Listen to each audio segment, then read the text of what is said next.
As I discussed in my Lil Jeff video, 2023 is when the violence in the street would seemingly get personal for the young bloodhounds, particularly Jeff and Q50, as their cousin and beloved bloodhound member Z Money, real name Zaire Nelson, would be gunned down near his hood while sitting in a car in a parking lot of a dry cleaners. Chi-Town Crime Chasers Facebook page would be at the scene shortly after, filming the police investigating the scene, while in the comments of the video, Q50's mother would react to the footage, clearly personally affected by the death of her cousin. Paying tribute to him, both Jeff and Q50 would get Z Money tattoos at the top of their eyes, as well as a bunch of Z's tattooed on their index fingers, aka trigger fingers. Z Money's murder has never been solved, but it's clear from all the online rumors that the bloodhounds consider their old friends from Trap City to be behind the hit. This murder now breaking apart the 0679 alliance that these two sets had formed over a decade ago. But it's unclear how much Trap City themselves were talking about Z Money's death publicly on social media at the time, but particularly since Jeff's death, they have become much more emboldened to diss him, with the young Trap City rapper Tero, who's a former good friend of Vert, even making a diss track that he would preview on Instagram, the song including a bar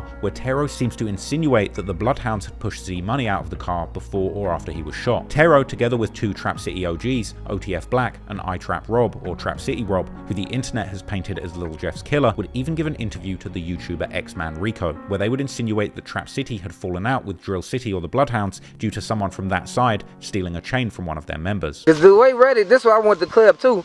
They say his dad from down here, Big J, like that. Everybody Big Jeff. From around here. Anybody you got. Also, his daddy is from down here. Yeah, fuck used to hang with them. They know what they did. So, okay. They know what they did. So, okay, the Bloodhounds, y'all was cool. Everybody that got a that was my homie. He stole the chain, bro. We tried like he took it. He stole my homie chain. Who was that? South J or something? Nah, brother. One of the other guys. This one of the other. This other one. Folks letting him wear the J. He come back like he got into a high speed with 12. Line saying he lost it. You know what I'm saying? That's how broke they little shit. You know what you know? Yeah. The young bloodhounds, on the other hand, have implied that Z Money's killer is locked up, which is why they can't get their hands on him. With the Chiracologists then coming to a conclusion that Z Money's killer must be a Trap City rapper called Lil Cap.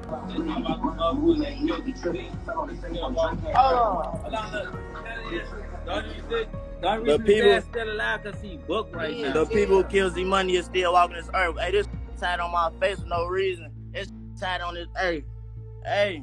Jail saving his ass. Who even had a song together with Vert and JB Bin Laden from December 2021, where even Lil Jeff makes a quick cameo. The older bloodhounds too, like Derm, would also still in 2022 promote Lil Cap and Tero's music before things would go all the way left. Moreover, it seems that the young bloodhounds, including Jeff and Q50, may have even been sliding for Trap City before the falling out. In July 2022, an alleged Trap City member called Buck, or Bucko, was killed during an altercation at a house party in Trap City's hood. While it's unclear what exactly had happened at the house party, it seems that Trap City and the 0679 alliance took Buck's death hard, and they wanted revenge. In a now deleted music video called Op K by Vert and Jeff, which has only been saved in a reaction video by another YouTuber, Vert begins the song rapping how they had gone sliding after Bucko's death, whilst also shouting out both Jeff and Q50. Then, at the end of his verse, Jeff too raps how he's also sliding for Bucko and that the get back had been quick. However, now the young bloodhounds were all about getting their revenge for Z Money, and in the following months they would be associated with several murders in online rumors, one of these taking place only a few weeks later, when a young man called Lil Poo, real name Pierre Boozer Jr., who was allegedly from the hood of the Flipside set where Jeff himself grew up, was gunned down in front of his home in April 2023, all the way in the far south side suburb of Sauk Village. After Poo's death, Jeff would imply both on social media and in his music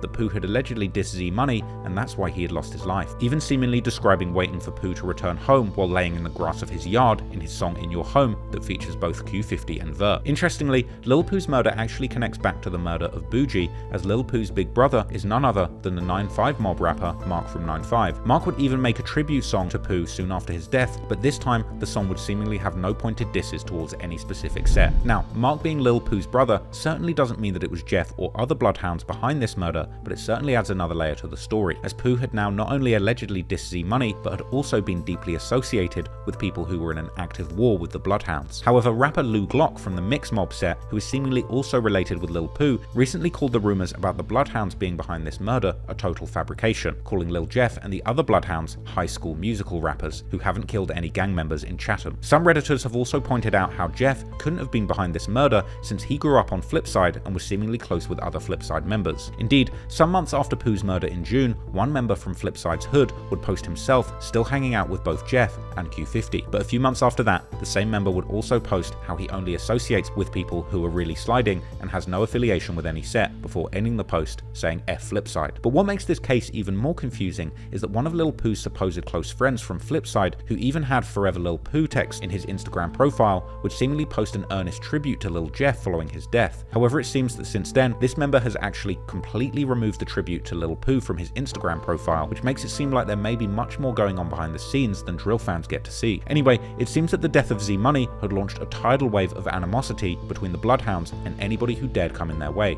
So what was the one situation that has occurred in your life that made you say, fuck these niggas? My homie dad, that's on my face, she's right here. Z Money? Yeah. Okay. It was super deep after that. Everybody after that. Okay, I see Z Money on his face as well. Y'all share the same tattoo. Another. So this definitely had to be somebody that meant a lot to both of y'all. How long ago was his passing? May. Was that last May? Yeah. January. Yeah. A year ago. No, March. Yeah, March. Yeah, that was March. Last March. And how did this death affect your mentality, brother? All I see is red. However, the Bloodhounds weren't the only ones getting active, and it seems that at some point after Z Money's murder, Q50 himself would become the target of a shooting, apparently getting shot in his leg, as he would mention in the song Coffin, which released with a music video in June 2023. Q50's mother too would seemingly confirm this shooting happened, as she would write in November 2023 to her social media how she had almost lost her son that year. However, at the time, there appeared to be no indication as to who had been behind the shooting. But that would seemingly change when Tero would drop snippets of his Bloodhound diss on his Instagram, with one of the lines of the song seemingly insinuating that it was TrapCity who had gotten Q50 shot. Q52 has continued to reference the shooting in his recent songs, like on the song 762, which would finally be released with a music video in late August 2024. Q50 first begins the song while rapping how he was still spinning while having a crutch, before later returning to the topic and rapping how the ops had thought that he had died after shooting him until he hopped on Instagram Live. The war between these old friends, TrapCity and Drill City, or now the Bloodhounds, was now in full effect. But as those of you who would have seen my Lil Jeff video would know, the next victim in this war would be on TrapCity's side, and his death becoming one of Lil Jeff's favourites to claim in his music. On the 25th of June, at around 8:55 PM, a 19-year-old TrapCity member called Leal, real name Jaleel Goins, would catch a rideshare car on the 1300 block of West Taylor Street, located in the Little Italy neighbourhood near the University of Illinois Chicago campus, far away from TrapCity's hood. But as Leal had sat down in his rideshare car, someone would quickly approach the car on foot, getting next to the rear passenger window, opening fire. Loomis and Taylor. Loomis and Taylor, we're getting shots fired. Loomis and Taylor, Taylor and Loomis. Caller heard 6 gunshots. Witness male black wearing black clothing shooting into a white vehicle, possibly a Toyota Camry. After shooting Leal through the car window, the shooter, who apparently had dreads, would seemingly take off running through an alleyway to get away from the scene. The male black, all black clothing with dreads, running down the alley westbound. Caller didn't see a weapon on him, but there's windows that are shut out. Meanwhile, the rideshare driver would immediately take off, driving Leal to the nearest hospital, which was less than a mile away. But at that time, it would already be too late, as Leal would be pronounced dead upon arriving to the hospital. And the local ABC 7 News would be at the scene later that night and the next morning, interviewing the locals who had witnessed the shooting, with one of them explaining how the police may have counted 8 shots in the car window, but she heard more than 20. This perhaps saying something about the type of gun used in the shooting. Chicago police investigating a fatal shooting yesterday evening. 19-year-old Leal Goins was pronounced dead at Rush University Medical Center, but police and nearby residents tell us the incident began in the 1300 block of West Taylor Street, where Goins was a passenger in a rideshare and was shot. Then the rideshare driver drove Goins to the hospital. This woman was outside to meet someone. She tells me she was looking down at her phone, then heard the shots. She thought she had been shot, but she had not. I'm down there on the ground crying and shaking and stuff. Pow, pow, pow. They said it was like 8 shots. No, I believe it was more than 20. As for the investigation, Chicago police tell us at this point, no one in custody, no motive. As I covered in depth in my Lil Jeff video, dissing Leal after his murder would become one of Jeff's favourite pastimes, with Jeff rapping highly incriminating bars like in the track Stretched, where he says he caught someone lacking in a fishbowl, meaning a car with no tints, and saying that Leal looked up like he saw a ghost and he's now dead, as well as rapping that they smoke on Leal in multiple songs. However, Jeff was certainly not the only one, as Q52 would participate in this dissing with glee, like in the song No Tomorrow, released with a music video in April 2024, where Q50 raps how he calls the latest dead guy from TrapCity a an Uber pack, and he would continue the dissing in his most recent songs like Make It Far, where he rapped that whoever sent Leal a lift should ask if he made it back, and rapping that he's smoking Leal on the song Scarface, as well as on social media, making posts hinting towards something that Lil Jeff had said on songs, saying that Draco made it so Leal never got out the car. But it would be the song Splash Bros, released with a music video in late July 2024, where he would put out the most revealing bar, rapping how Leal had been killed with 7.62 bullets and mentioning him by name. 7.62 caliber bullets come in many lengths and are used in many different kinds of guns, but they're particularly common bullets for assault rifles such as the world famous AK-47. However, in drill culture, these bullets have become particularly associated with the Draco, which, as I mentioned before, is in fact technically categorized as a pistol, even though it commonly uses these very same bullets as an AK-47 might, and in fact, it looks a lot more compact than the version of its infamous big brother. But what makes Q50's line about Leal getting killed with these particular bullets noteworthy is the fact that none of the news reports about this murder would seemingly mention anything about the type of gun that was used, nor was this fact mentioned by the popular Spot News Twitter account that reports on crime in Chicago based on police radio activity, which Jeff and Q50 have even mentioned many times in their songs. However, as police patrols arrived at the murder scene and in the hospital where Leal had been taken, they would not only find Leal to have a 9mm pistol on him, but they would indeed find what an officer would describe as rifle shell casings on the ground where the shooting had happened. Here's a unit to hospital, what type of weapon it is. Rifle shell casings over here on Taylor. 1263 Adam. Ours looks like a Springfield XD, possibly 9mm. We haven't touched it. They're saying it's a possible 9mm. That person was in the car with their handgun, but we had a second shooter out here on the street with a rifle.